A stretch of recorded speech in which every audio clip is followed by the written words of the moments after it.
So we shall call the meeting to order. We have everyone here that's going to be here tonight, I guess. The first item on our agenda this evening is the consent agenda. Move for approval. Okay, so we have A second? a second.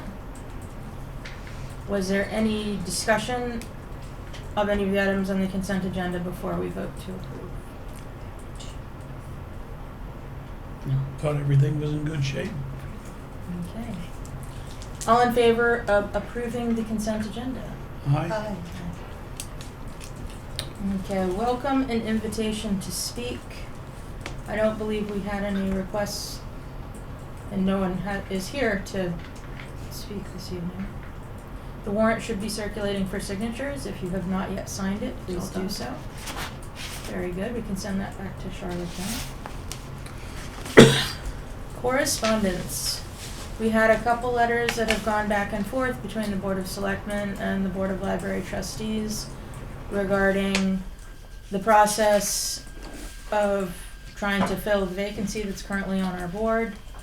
We have heard talk from a couple individuals regarding interest in wanting to fill that position, but as of today, I have not received any official letters of intention. The Board of Selectmen also has not. They haven't notified me, and I called them last week to confirm that there wasn't a letter that had only been submitted to them that we didn't know about. But as of now, we do not have any letters of intention, and we definitely need to work on trying to fill the vacancy. A few days ago, I was talking to a colleague on another committee and encouraged him or his wife to apply, and he volunteered that he would try to put the word out through one of his networks. Okay. Unfortunately, I'm not sure that those are any more likely to turn up live candidates, and we may need to identify people who showed some initial interest and talk to them and try to encourage them strongly. Well, I can reach out again to the secondary individual that I am indirectly in contact with. Yeah, mine is not interested. Okay. Just feels she has too much going on. Okay, with well, the family I will and touch whatnot. base with my intermediary on this and see if the person that she had spoken with is still interested in submitting a letter of intent. Fortunately, I was able to pass on that we need not only a letter of intention from a candidate, but the Board of Selectmen would also want a resume submitted along with this letter of intention. And once we get one or some of those, then our board and the Board of Selectmen will convene together in order to appoint someone to that position. Mr. Hall? I'm looking at the camera. For all of those of you who are watching this meeting, there's a very good chance that if you're interested, we'd be interested in you. So if there's anyone out there who was not aware that we're trying to fill a vacancy on this august board, and you might be interested in doing so, send a letter of intent and a resume to Both the Board of Selectmen and the Board of Library Trustees. However, if you only send it to one, we are going to share there you go. that information between both boards. And how much of the term is remaining? If we were to fill it by December, it would be December, January, February, and March, 4 meetings. And then somebody needs to fill the 1-year term by running for election in April for 1 year, So which it- is the rest of Ms. Henry's term.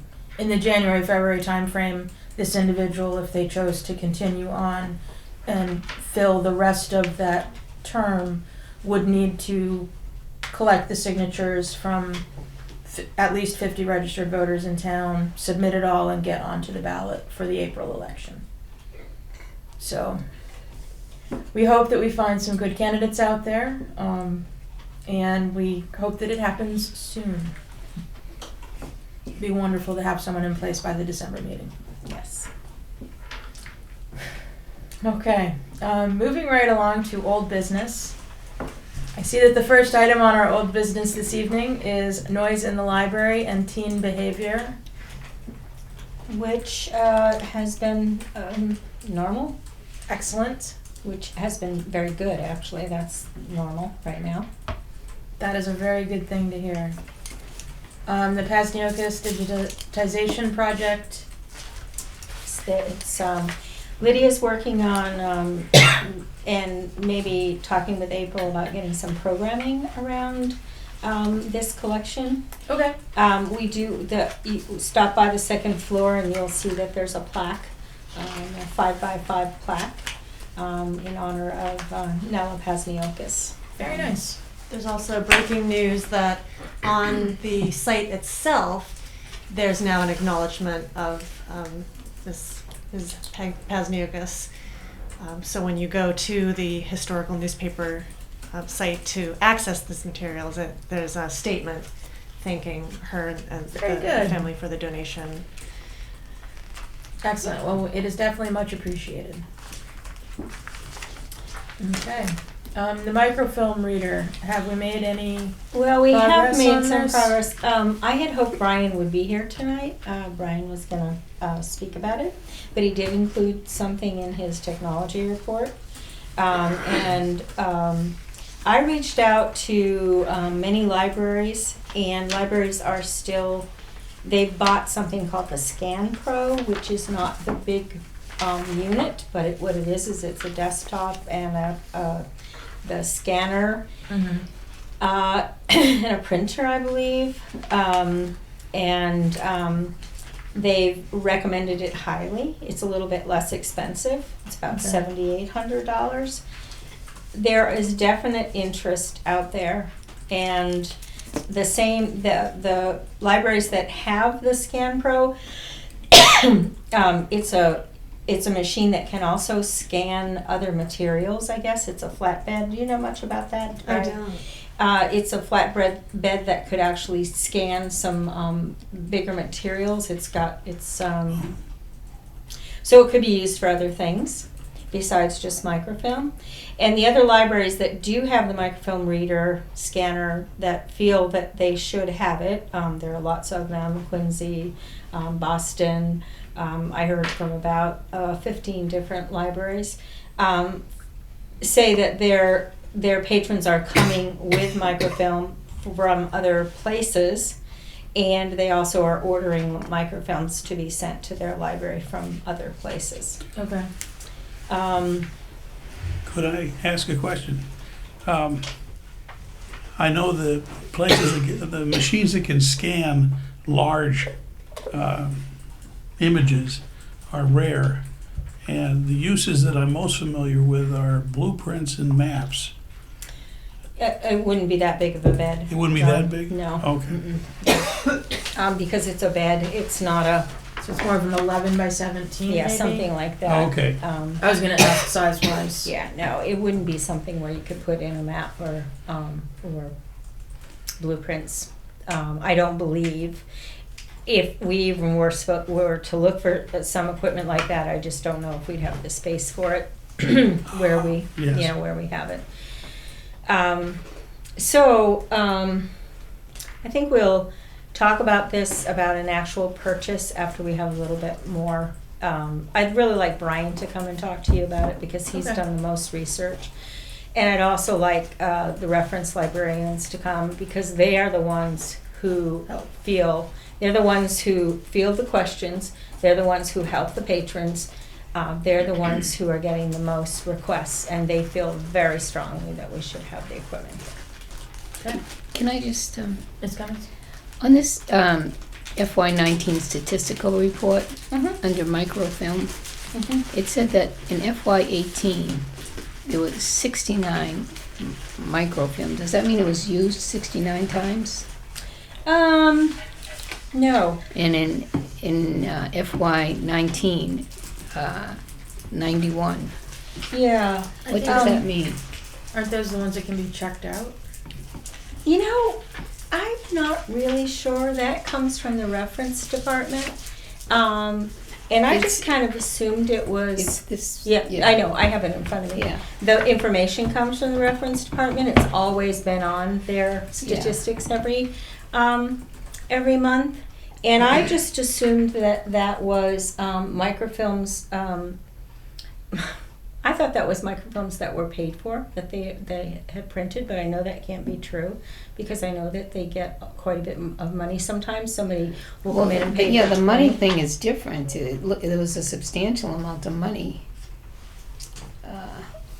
It's like $453, but. This I mean, this Well, if might you'd be, willing you know, to ask them and I'm gonna send us ask out them. an It's update like- I'll so ask that them we're about aware. that. What is this? What is Because it this? seems like a low number if this is yeah, I'm something a little that we're embarrassed that I focused don't know on. what Yeah. that number Well, in the is. past, it would have been one of the tallies that was taken at the reference desk, just The little hash ticks? mark, yeah. And I thought that was when they helped somebody with microfilm or when they noticed somebody using it. I'm not sure how rigorous it Yeah, was. yeah. And We'll now find that out. would be Okay. Yeah. translated into That's I just imagine always tag been, it's and always Gimlet? been on our statistical report, and reference has always reported it. So I'll find out what that means, but Okay. that is definitely not, I don't think that well, it wouldn't be the amount of microfilm that's printed, because sometimes they take in quite a bit of money. Because from it the says that microphones. the materials expenditure is $452 No, that's for actual film that we microfilm. that you microfilm. Okay, so Okay. So I'll You'll find get in out for touch next, with us yes, on that. and that's another reason I'd like to table it, to make sure that Yeah. one of the reference librarians comes, and that Brian comes to the meeting, so you can have a full, make a full decision on whether we wanna spend that money. yeah. Okay, very good. in I do terms know- of I'm sorry. Well, I do know that I did talk to, the staff, the reference staff again, and they were really, they would like to see the machine. In terms of the conversation about digitizing more of the newspapers as well, I don't think that the two are mutually exclusive. The idea of getting the equipment and also digitizing, and the main selling point of digitizing is that it's then searchable, and there's no reason that we couldn't do both, except for funding issue, and we know how much it costs to digitize the reels that we have, but it's not an all or nothing type thing. We could slowly digitize based on a certain budget number allocation over time. We could try to solicit additional donations to support projects like that, but I don't think we need to choose one or the other. And I'd also like to have more conversations with the reference staff to get a better sense of what the next candidate might be. Especially not being from Norwood and not digitizing. working as often at the reference desk itself, I don't have a sense of whether the patrons come in to use the messenger or the transcript or what. and That'd what be great, because I don't proportion. really know what it is, and it's a lot of money for something I don't know anything about, so that'd be great. When I spoke to Brian about the Scan Pro, he did say that it had a lot more capability, and Mhm. he felt that if we were to go with the Scan Pro rather than to just get an updated machine that we already have, that it would be a better use of the money, because it would scan. It has excellent scanning capabilities, which is something to think about. I think this is good progress. In terms of finally making an approval decision, I'll be interested in estimates of likely use more than of potential use. Because I imagine that the potential is a lot larger than what we think would be likely. I still don't think we have to blow the roof off usage in order to justify a significant cost. But the more we can try to match costs against likely benefits, the easier it'll be to make the case or to see that there really isn't one. Yeah. Okay, Right. so we'll So- hopefully have Brian right. come to the next meeting Right, yeah. and find out more from the reference He wasn't, librarians. he actually took today off, so he wasn't able to be here. And hear from a reference librarian. the libraries that told me that they have the equipment, that they've invested in it, say that they don't have the money to digitize everything in their collection, and that will take time, and that they like being a library that people, most of the libraries around us do not have microfilm readers. You have to go into, the closest one is Quincy, I believe. Okay, that's a pretty good So distance. we will continue this discussion next month, and I will find out. I think I always thought it was microfilms that they received through ILL, but I'll find out what that is. Okay. Any updates on the grandfather clock repair? No updates. Although it was beautifully decorated for Halloween. It was. They Scary. did a great job with the spider webs and everything to get it into the spirit of the holiday. That was Liz, she has a background in costume design and makeup, professional makeup. She was in Well, theater. that was fun. The trustee appointment, again, we've spoken to that already. We are definitely still seeking someone to fill our vacancy. The reports were included in the packet. Yes.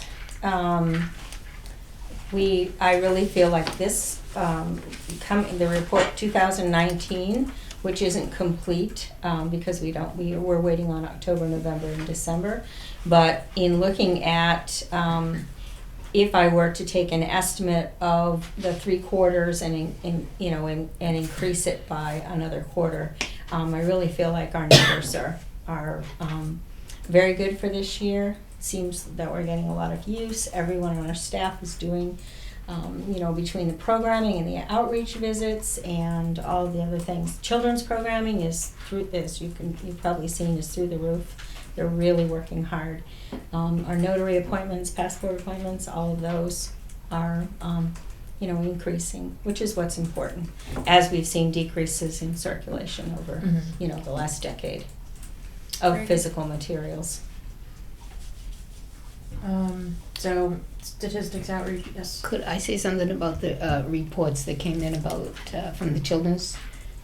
What Kate Teague wrote that she's everybody in the library who writes their reports they're phenomenal, first of all, and everybody does outreach it to some extent, and that is just so important in the community. But the fact that she's doing outreach to other town departments, I just loved that, and I know that is,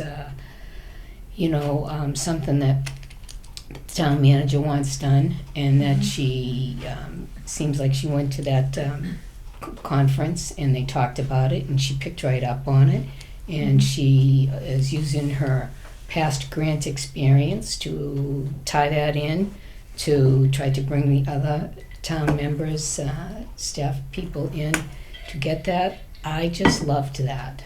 I was just like, wow, that is just a wonderful way to build community efforts, for the residents and all, but to bring everybody together in the, all of the departments in the town together, and spearheaded by the library. And I was just so proud to read that.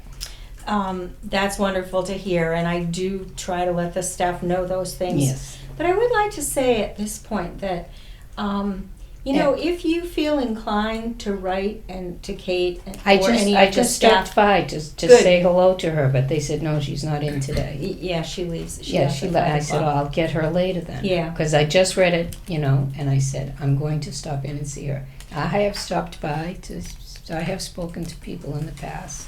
Good. I try to make sure I let them know that I'm amazed that in addition to the work that they do every day, that they step outside, and every single person in here, the professionals, the paraprofessionals, everybody in this library that works here doesn't just do their job.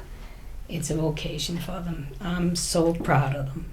Well, I would have to say that Lydia and I both probably feel that sometimes the staff, we tell them what a good job they're doing, and And I think sometimes they're surprised when they hear, Well, that- just from that the board minute you thinks they're walk doing in such a and you good see job. the circulation people, the ambassadors of the library, just the welcome, the hello, can I help you, what do you need? And then it just goes on from there. But to see that they step outside the library and embrace the whole town, that was just wonderful to read. And I definitely will speak to her Good, that would be great. and acknowledge her. Thanks, Mr. Hall? Marguerite. I'd like to speak to one of the other departments, and that's the reference desk. Yes. I've been enjoying the reference question of the month, and up to now they've been the sort of things that I would highlight when I was doing research. It's like this one really was tough, and it was a real accomplishment to find the answer. This month's example was so much more than that. I won't get into the specifics because I don't think they're safe for work, but they suffice it to say that when it comes in as a difficult question, but what is even more difficult is the framing and the expectations of the requester, and finding a way to be responsive to that as well as to the sheer content of the question. That's a remarkable achievement, and I just can't say enough about how well they managed to square that circle, thread that needle, whatever metaphor one cares for. And I can only imagine that this sort of thing in one form or another, not usually this dramatic, but it's going on every day. And it's a real tribute, I think, that they're operating at that high level of performance. I think Lydia and I would both say that there is so much patience and compassion amongst the reference staff. They have patrons that call every day, same patrons that call every day with, and they have so much patience with them. It's pretty amazing. Wouldn't you say? Even not working at the public desk very often, it's on our passport and notary evenings, just to be downstairs for several hours with a reference librarian, side by side or in the back room or on the table next to them, and just overhearing those interactions. It is really remarkable, and I try to compliment the librarian that I am usually paired with on her patience and her tact. They just have such great customer service.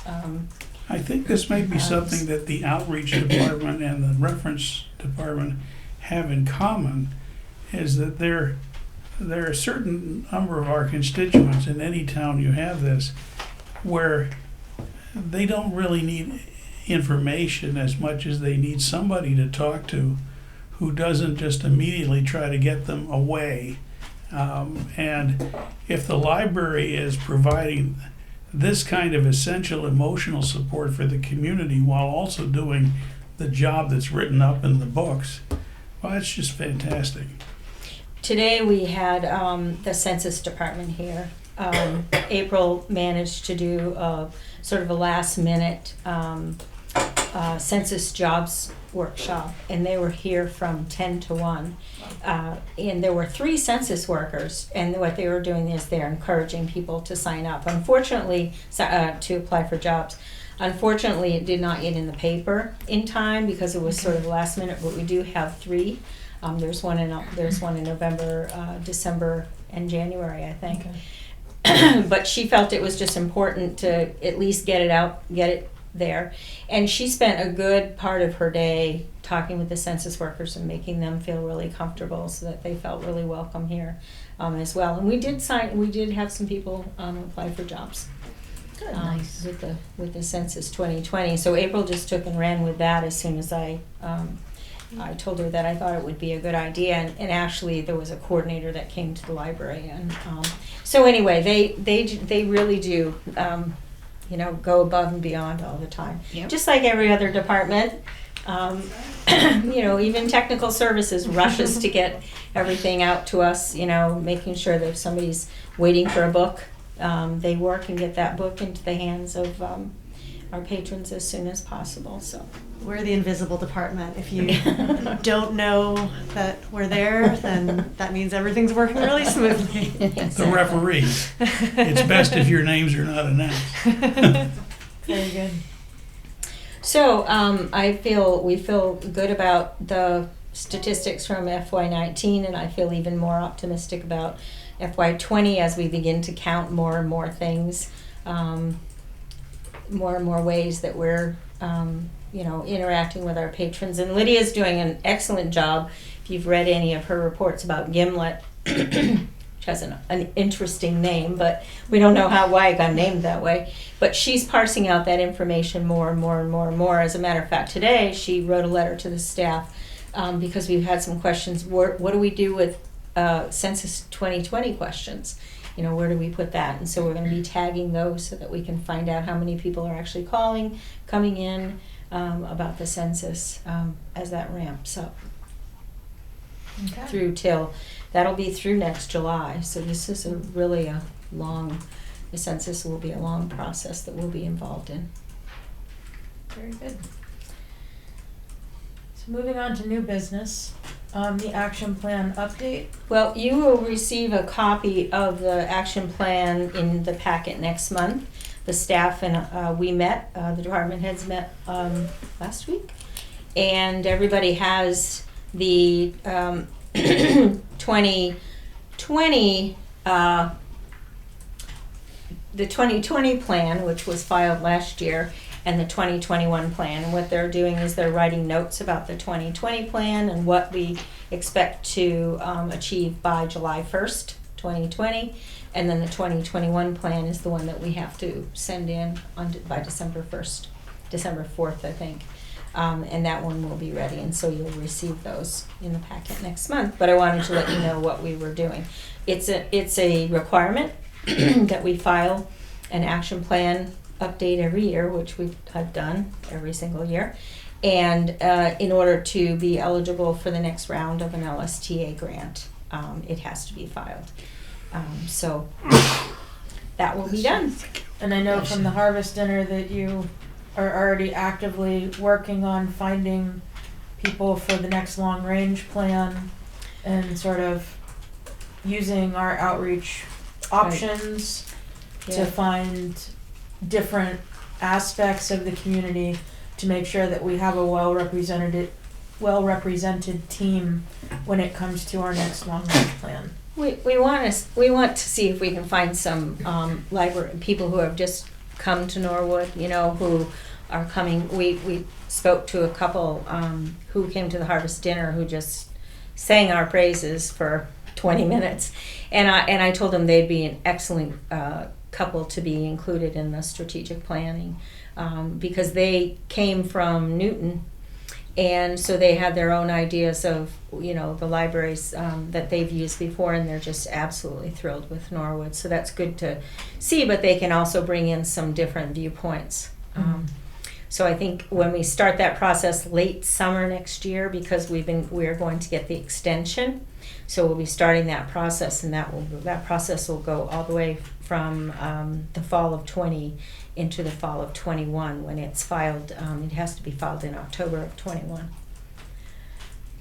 So keep thinking, run names across Charlotte's desk if you have ideas If you have ideas of people that we for can us reach to out reach out to. to for the focus groups and for the plan, which of course, John, you were so familiar with last time. Mm-hmm. And Marguerite, no, you weren't involved with that long range. Who was the other person who was involved in Pat that too? Hines Oh, it was Pat deeply Hines. involved. Okay. The literacy volunteers memorandum of understanding, I signed that this evening to start our new year with our connection with the literacy volunteers. Again, the harvest dinner was Fabulous. a week ago. It was lovely. Lots of different food, lots of different families. Always a good event. So that was great. And I think Norma wrote, I'm pretty sure she included it in her report. I remember seeing it, that she is working with Walpole That was in in the doing report. an orientation, which would expand our services because that would give us some space. We would train the tutors, do the orientation and do the tutor training, and but tutors would be able to tutor in the Walpole Library because our program cannot grow because of our space. Mhm. That's the one reason why our program can't grow. We just don't have the space for it. So that would be one way. They would rather not go, they would rather not have a full program themselves. They'd like to sort of test the waters and see, but they have had interest. The school department had reached out to them saying that they would like, they feel that the parents could use some literacy tutoring, which would be great. Very good. Were there any search warrants? No, Very good. but we have some advisories. We do. We have some advisories. So I hope everyone had an opportunity to read through the First Amendment audit that was enclosed here. I am assuming that that's been given to all of the employees. Oh, As yes, well. every single department is, the department heads have gone over it with their employees. Townwide. Townwide they are, but we are focused, we've Yeah, I been was focusing just here for curious. actually several months. Yeah. But we did receive, today, Tony Mizuko brought boxes of signs that say employees only. Okay. And we put those on, I put up 12 of them today. Technical services and on our staff room, just so that we can say to people that this It is posted. right, that it's posted that this is employee office space or employees only. So we'll go from there. But all of the town departments we've talked about it at length in 2 department head meetings at the town, and we've talked about it at length here. We've had Lydia started researching it probably 6 weeks ago maybe, or 2 months ago, and we've been talking to our staff, and then we've been receiving information across, especially the ALA information, and then this was great because this was they ran it through town council, so that we know that this is what we will abide by, and we're a public space. Well, the interesting question that kind of came to my mind as I was reading through that document was, is there some sort of separation for public employees who are in public spaces but not serving as public employees in terms of their privacy? Does that make sense? Like, I am a public employee because I am on the board of trustees here. However, if I am in this space checking out my own books and not in my hat of library trustee, does that extend? Well, I believe that anybody in the library being in a public space, you will be, they have the right to film you. You Okay. can ask them not to. The best thing to do in this case is to be as understanding and kind and as open as possible, and they will probably just go away. Okay. So if we were to take them on a tour of the library when they're in filming, that's what we would do. Would you like to see the rest of the library?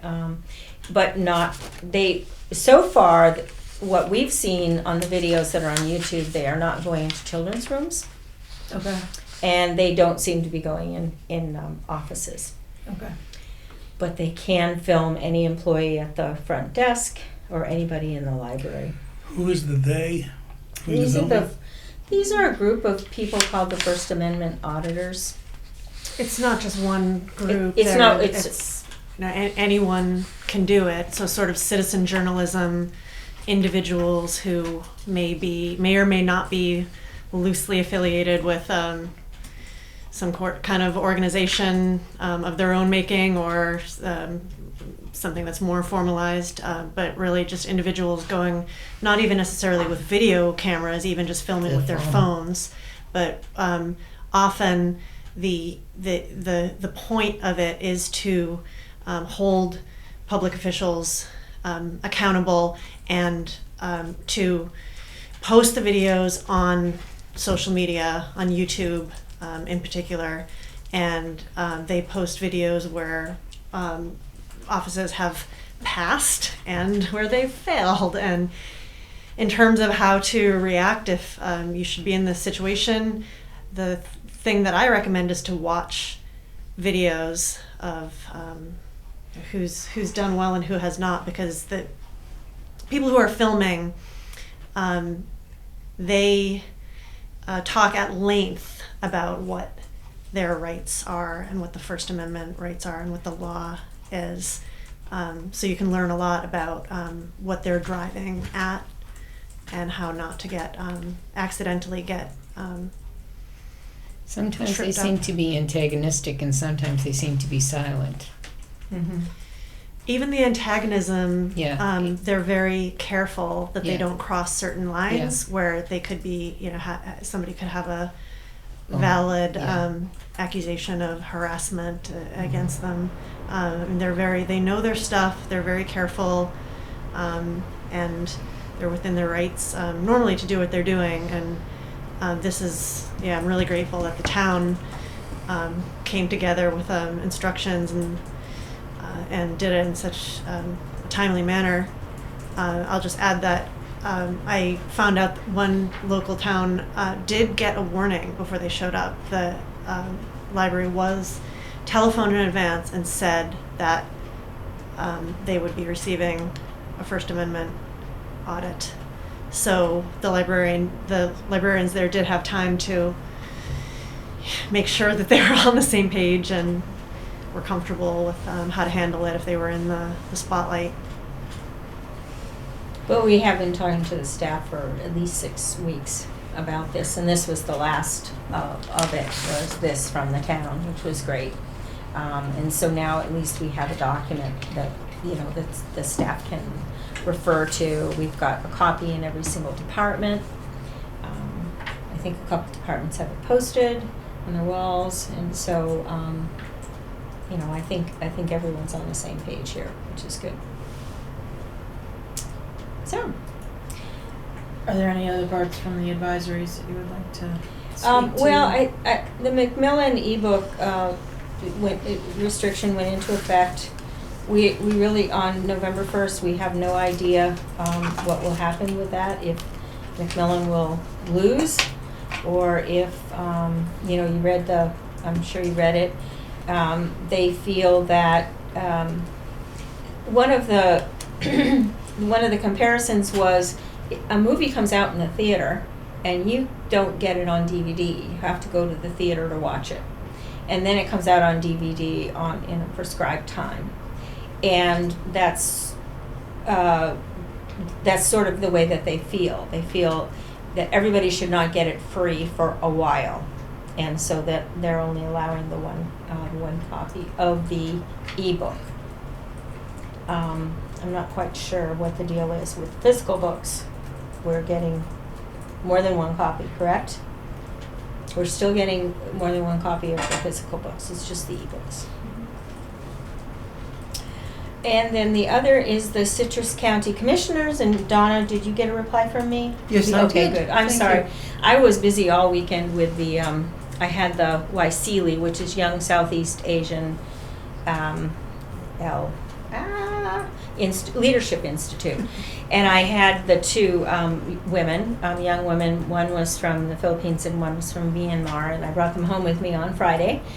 And I asked them what they would like to do, and they said they'd like to shop. So we went to Target first, and then we had friends for dinner. And the next day we went to the New England Whaling Museum in New Bedford, and we went to Moby Dick Brewery in New Bedford, which was lovely. And then we had sushi that night. And then on Sunday, Tom McQuaid and Sue McQuaid met us, and we took the ferry to Martha's Vineyard, spent the whole day on the vineyard, and came home, and I brought them back up to Nord yesterday at noon. So I was checking my email on my phone, but I had 450 emails this morning that I had to go through, so I saw Donna's.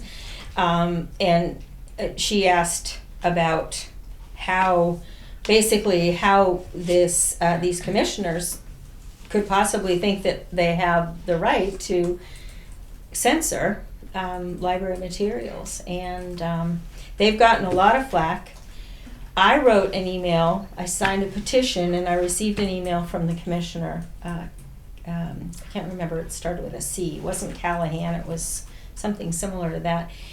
And he told me I was uninformed and I should not believe fake news. Oh, yes, well. Um, Did you see what the ALA said? Yes, yeah. All right. So but I think one of them. I read a report today that said that one of them is kind of backtracking and saying that he may have acted too quickly. So Yes. I think that they've realized that. And I sent Donna some information from the charter, our town charter, which actually speaks to the fact that the Board of Selectmen and town manager are responsible for the building and the supplies and the staff, but not the books, which of course in 1914 was all we had, was books. And of course now it's materials, it's everything else. So I would hope, that we would be able to Well, stand by that. did you get the letter? Did you see the? Do you want a cough drop? I have a bunch of them. No, just went down the wrong All way. kinds. Did you see Ada's letter? Okay. Right. So I had two concerns there, and one is what was she getting at that Wayland is having a situation with town manager having expanded powers? And I Well- thought, that's she like, Well, a town manager form of government does give expanded powers to the town manager as opposed to a town administrator. We have, the town manager form of government since 1914. We were the first. I Town. understand all of that. The way she stated it sounded as if this was something new. Well, I think that they may have. John, what's it called? Do you guys know what it's called? What's it called when they did make the decision to go with the town manager? I can't remember. They have a vote in their town to go with the town manager form of government instead of Charter change? It's a charter change, and I think they may be involved in a charter change Okay, right because now. I was curious because of the way she mentioned expanded powers. Mhm. And I wondered if that was something. It was- is it is one of the differences in a town manager form of government. Okay, so there's town manager with expanded powers. They're actually two separate things. That's what I was curious about. Well, in our charter, And then what does that mean? well, basically, the Board of Selectmen give the town manager some of the departments. The rights are taken, or the duties and responsibilities are taken away from the departments, and the town manager becomes the appointing authority and other things. I believe that Wayland may be. There are lots of towns that are looking at going with the town charter form of government, and that could be what the situation was. I in don't know, Wayland. because I mentioned this to Susan Clare. I do not do Facebook. No.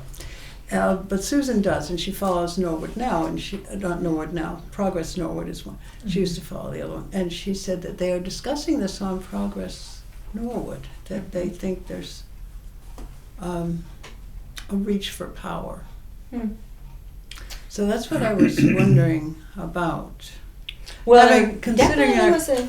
Considering our Here. discussion at last month's meeting, that's what I was saying, like what's going on, if anything. Well, I think in the role of the Citrus County Commissioners, it was definitely Oh, yeah. out of line, and I think that they'll find that it was, not, that they are going to be really criticized probably across the country for having, and part of the problem is they didn't just sit there and shake their heads and say, we can't afford $2,700 for this. What they said was, New It's York fake Times is news fake and- news, right. So I think that, they're probably going to be somewhat educated by all of the information that's So- coming. Just generally, were someone to say, oh, I'm horrified by this, let me donate the digital New York Times to this library, would the commissioners have to approve that, or could you just sort of slide it in for people? I'm just wondering if that's... I have no idea how it would work in. All right, suppose it was this library and you weren't doing anything wrong, and somebody just said, I want to donate New York Times to you. Mhm. Would They you can have do to that. approve it, Yeah. or can you just do it? No, I think we could just do it. I suppose would follow our collection It development follows our policies. yeah, we have a So In terms of whether we do want to accept this donation and clarify. We what do the- go through everything terms that would is be. donated, and sometimes we have requests to put books in the collection, Mhm. and we decide whether or not we're going to put it in the collection. We have decided to sometimes not do that.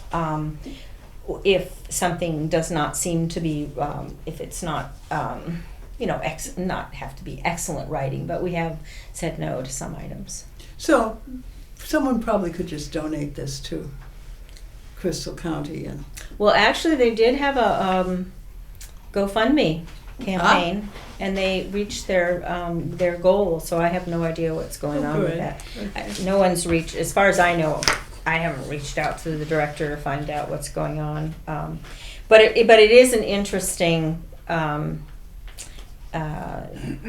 problem right now. So I wanted you to be aware of what was happening, because it's been in the news. It's been taken. oh yeah, everybody's Washington picked it up. Post is where Yeah. I saw it first. But in terms of our library and additions to the collection and whatnot,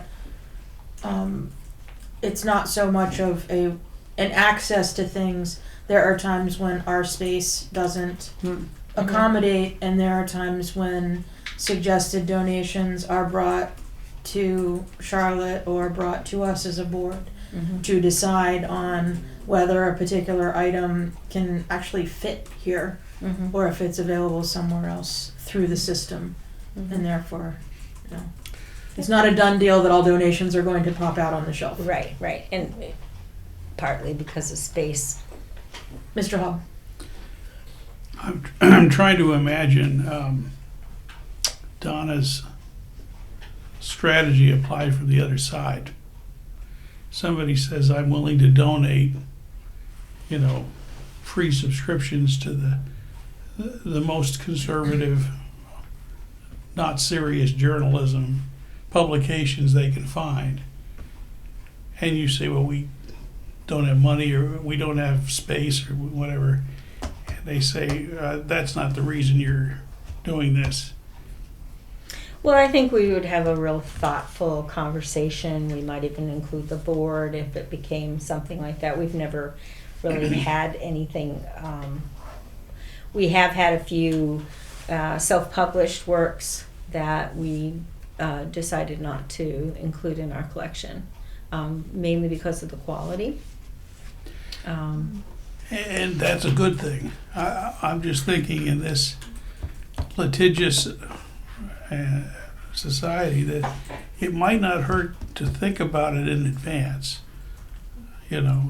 More as a category analysis. If you get in something that has these kinds of characteristics where use your usual process, you end up at a certain place and they don't accept that as a decision, would you be prepared for the next step? What would the next step be, and that sort of thing? I'm not sure what it says off the top of my head, but I would In our think collection it should, development in our collection policy. development policy, I would hope that it would sufficiently address the criteria that we use, because of course we have materials on all sorts of controversial topics, and we represent various sides of issues, but that still doesn't mean that you would promise to have any kind of fringe materials or the entire spectrum, and we're fortunate that we have a lot of resources to draw upon, sources for book reviews and reviews of any type of media, and I think that we should take another glance at it. It is a good point, but we want to make sure that our collection development policy addresses to what degree we cover that spectrum, and also some criteria that we might use for analyzing the quality or the authenticity of a source. That sounds great. Mm-hmm. I think it'd be similar to, similar to what a legal team would do in this, what I mean, we gather all of us together, all the best of everything to come up with, a decision. And it could be that we would put something in that, that somebody feels that they want us to have, so that we have a balanced collection. We try really hard to have a balanced collection in, all of the nonfiction political books that are coming out, to make sure that we have something for everybody. And the beauty of it is we belong to the Minuteman Library Network, where some of the other libraries order everything so it can be obtained very easily. I accept that we've got a nice, diverse collection, but we don't have and we don't want something for everybody. I can think of 2 books right off the top of my head: The Anarchist's Cookbook, How to Build Every Bomb Under the Sky, and the Turner Diaries, which is the most popular of the white supremacist books that are circulating through that network. Kind of like an American Mein Kampf, which would be another one to, somebody comes in to donate an annotated English translation, which they did, which was created actually a few years ago by somebody who was trying to deflate it, not to promote it.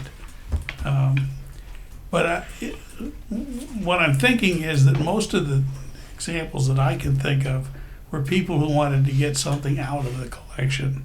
Mm-hmm. And- That's what we have more of a problem with, and Yeah. of course we don't. We try really hard. Censorship, yeah. Right, when we get a challenge, we. And we're well prepared for that, I think. We've been through the wars, but I'm just thinking this is a whole different category of attack that might emerge at some point. Ms. Montgomery? Was it in the trustees' notes that I saw in some town that someone is hiding all the books that have anything to say against Trump? Yes, Mhm. that was in the paper. He's not Yeah. taking them out of the library. No, he's he's just putting hiding them in funny places. Oh, my. I think, John, that no matter what the book was, it would be treated the same as, for instance, when a patron came up and said, I want this book taken out of the library just recently, remember, about a year ago. And they wanted the book taken out because Right. they thought it was Right.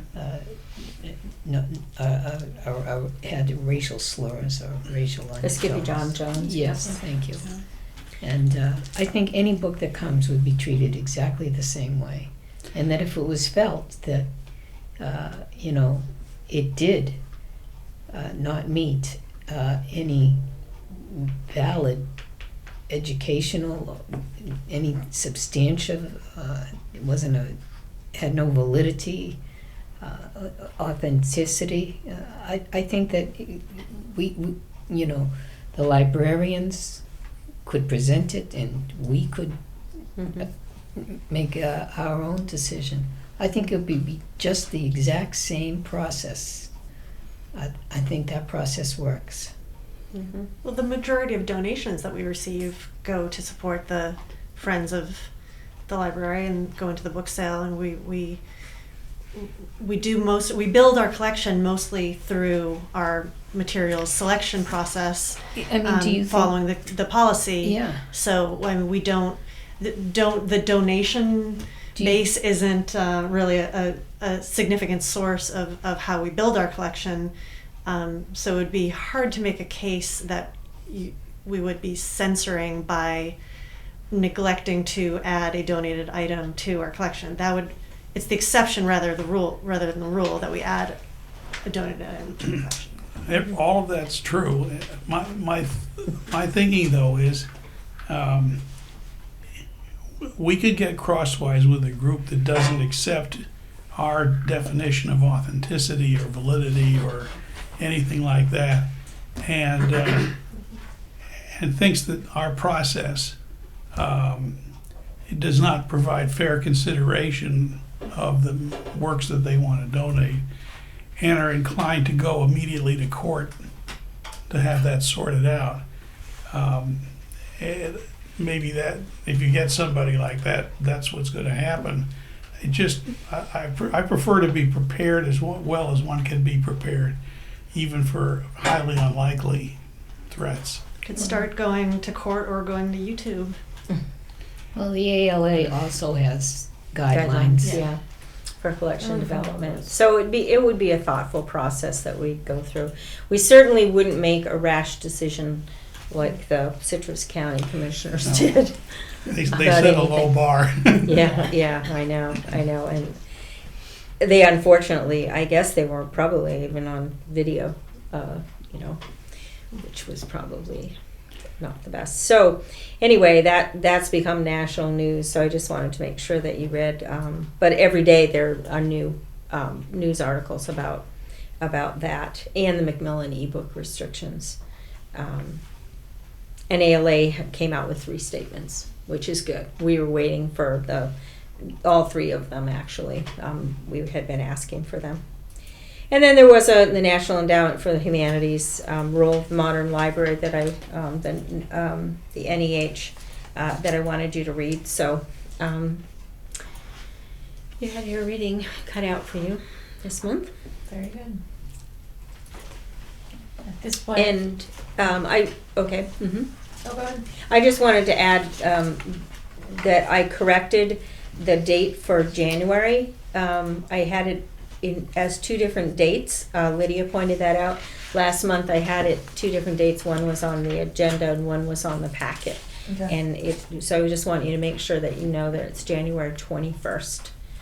Because the December meeting will go by very fast, and I want to make sure that, and if we do get a candidate, we need to make sure that they know that that's Right. not the second Tuesday, but it's the 3rd. Okay. And I am leaving on vacation. That's another advisory. So I'm leaving tomorrow morning for on vacation. I'll be gone. Lydia will be in charge. Everything seems to be going along smoothly. I'll be back on the 25th. Okay, very good. Safe travels. Yes. Thanks. Staff or public remarks? Nothing? Okay. Are you reading anything?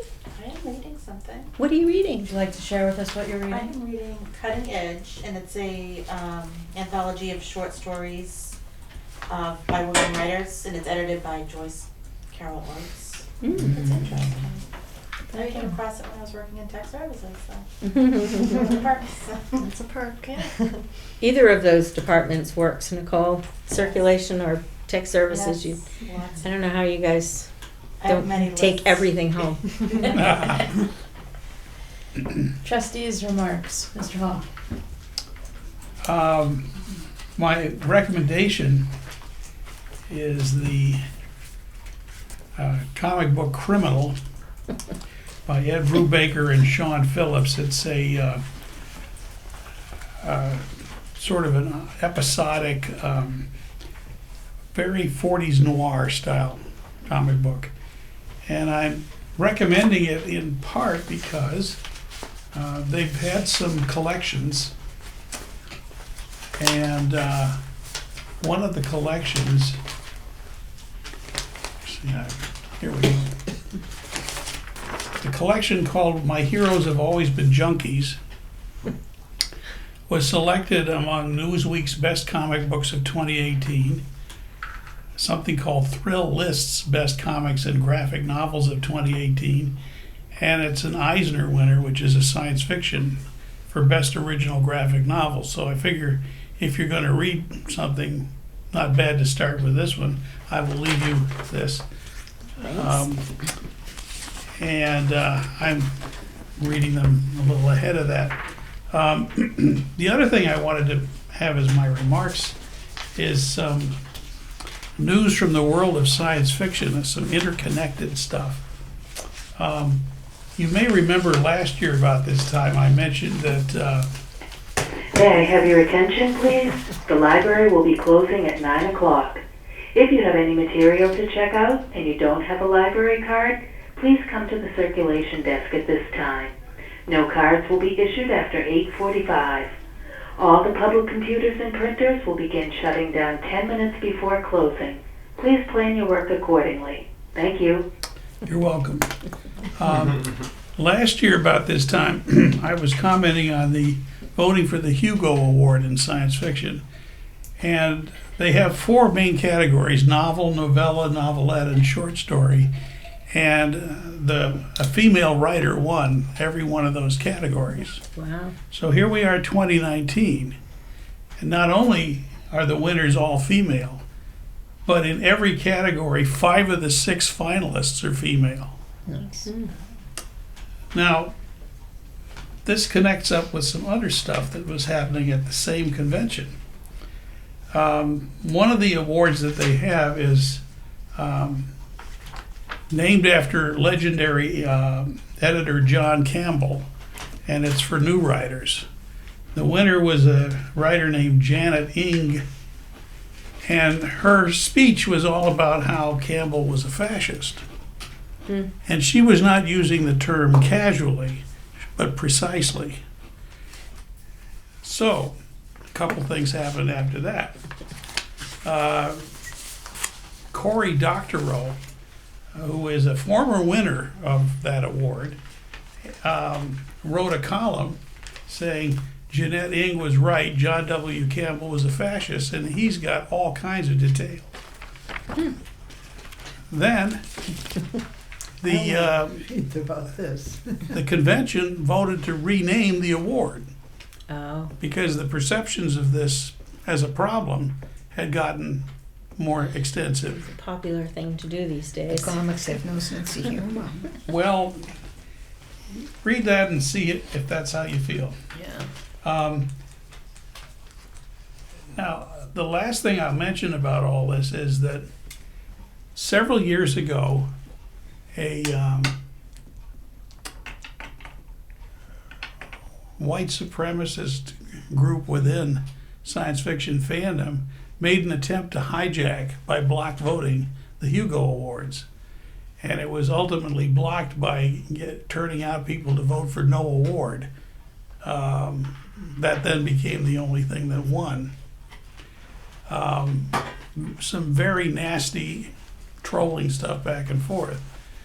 And then a few years after that, they had what's called the Gamergate controversy, which happened to scoop up Norwood candidate for Congress, Brianna Wu, when she was elsewhere. It swept through the video gaming community.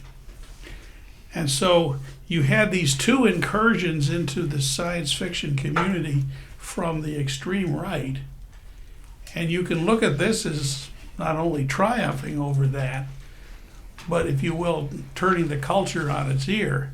Because the one thing I haven't mentioned is that not only are nearly all of the finalists female, but a very large fraction are people of color, male or female. And if you had gone through the old award winners, you would not have seen that. The last point I'll make, sort of an irony about all these things happening at the same convention, they have instituted something called the Retro Hugos, which are what they think the Hugos would have been in a year before the Hugos were established. So this was for 1944, and of course they picked as the best editor John W. Campbell.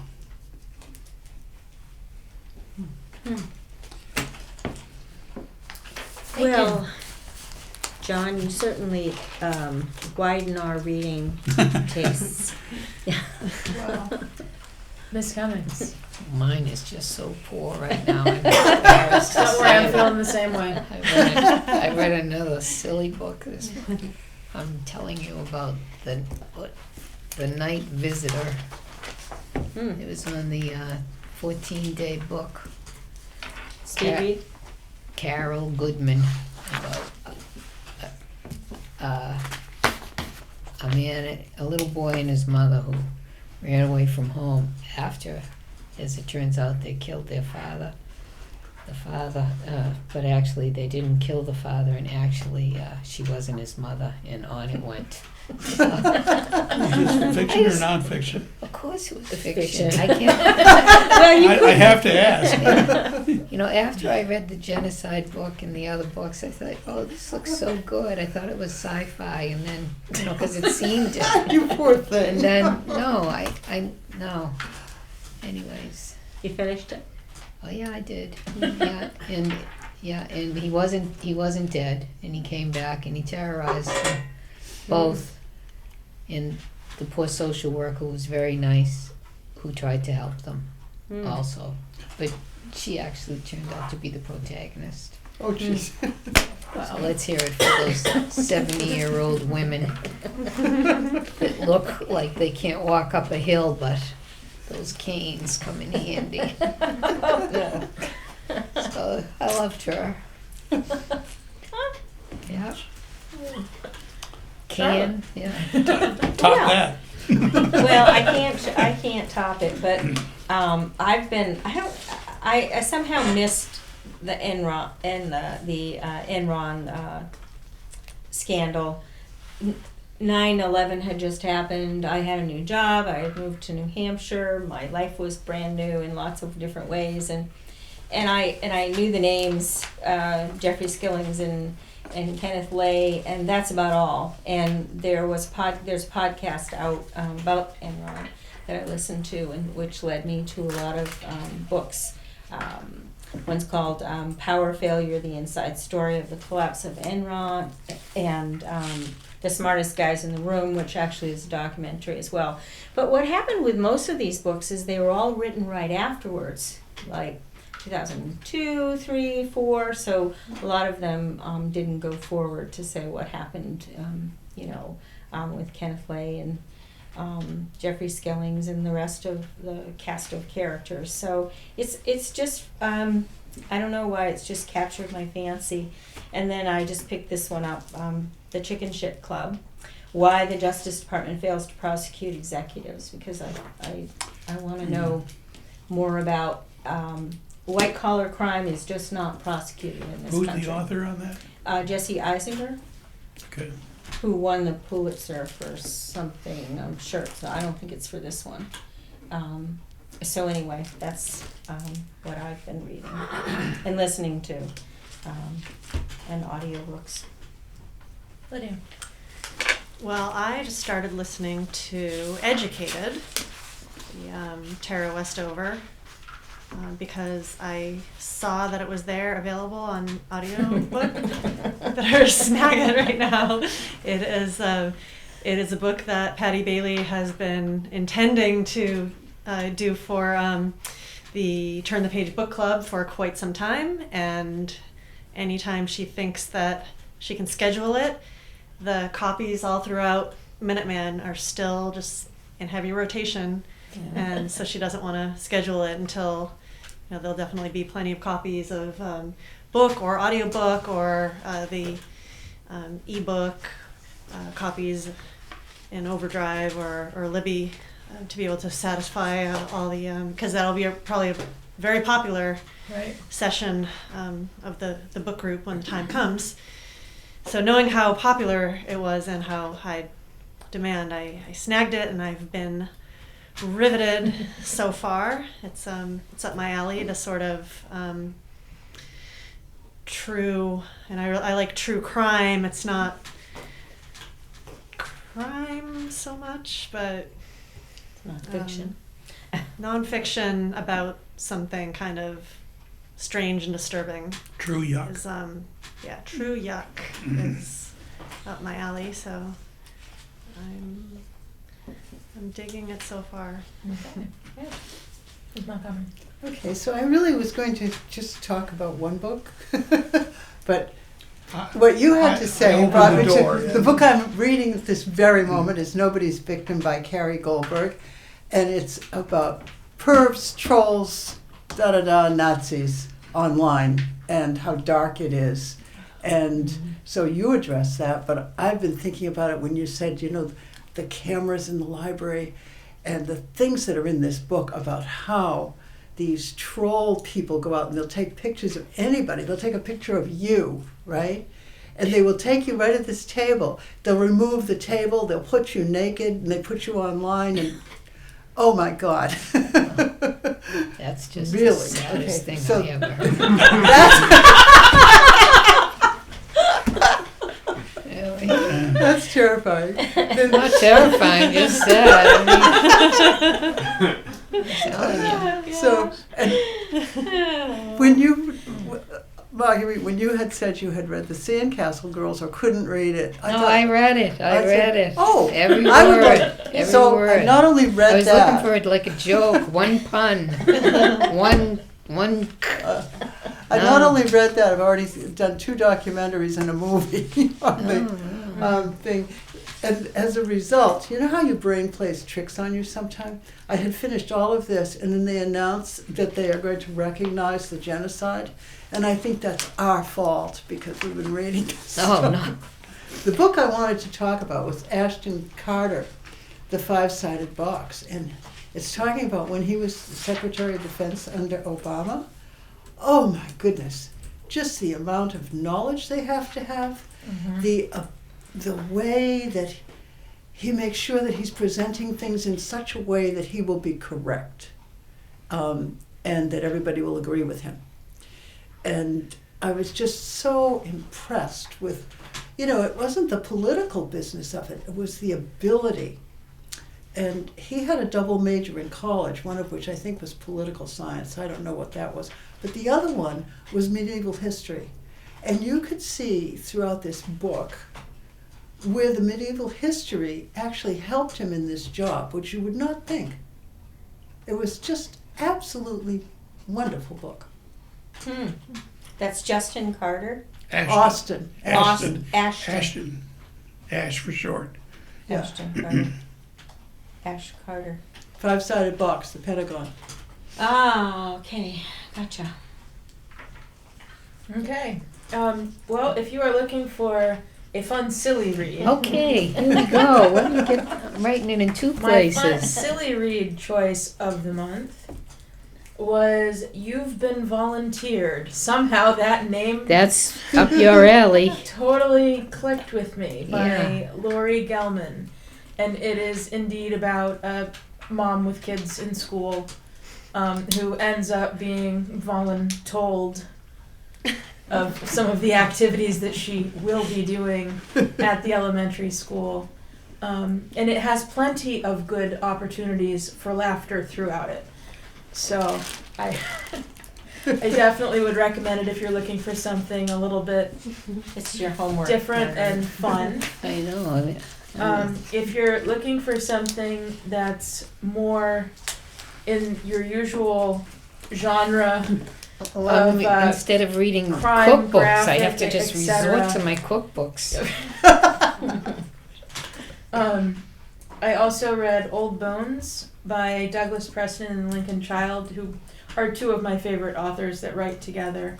But Old Bones was a very, very interesting take on an archaeological dig that they chose to do involving the Donner Party. So again, Yeah, this was okay. not the uplifting book. Yeah. Definitely not the uplifting. We're having But it friends was- over for dinner. Oh, geez. No, Yeah. but again, the way that they handle their research and how they pull together a fiction story based on bits of actual fact is intriguing as well. Yeah. And then I was looking, I had run out of books. I read all the ones I checked out of the library, so I had to resort to looking up ebooks from the library instead, and decided that I was going to take part in reading the big read that is currently out there, which is another not quite so uplifting book, I'm Not Dying With You Tonight. And it's more in the young adult genre, and it's about a situation that unfolds at a high school football game that ends in violence. And these 2 young ladies that didn't know each other before the evening, one had just moved to the area and the other one was an African American young lady, and it was definitely a race riot fight situation that burst out throughout the city, and how they tried to get through all of this chaos and violence around them. I have not yet gone through the discussion questions at the end of the book, but it had a lot in it. I'm not sure if I think that my kids would be ready to really grapple with this in a book club setting or not, but as an adult, for sure, it was a lot of reality that I probably haven't looked at that carefully before. And it's part of the big read, so it's out there. The big read, the National Endowment for the Arts big read? It was whatever was on the top of the ebook checkout. Oh, okay. So Libby. yeah, And Libby? I figured why not take part in something bigger. And I think that sums up our trustees' remarks for the evening. Therefore, we are to our last item on the agenda. Move we adjourn. I second. Okay, we have a debate over who's seconding. No, All no, in it's all favor? yours, John. Aye. And we shall see you in December.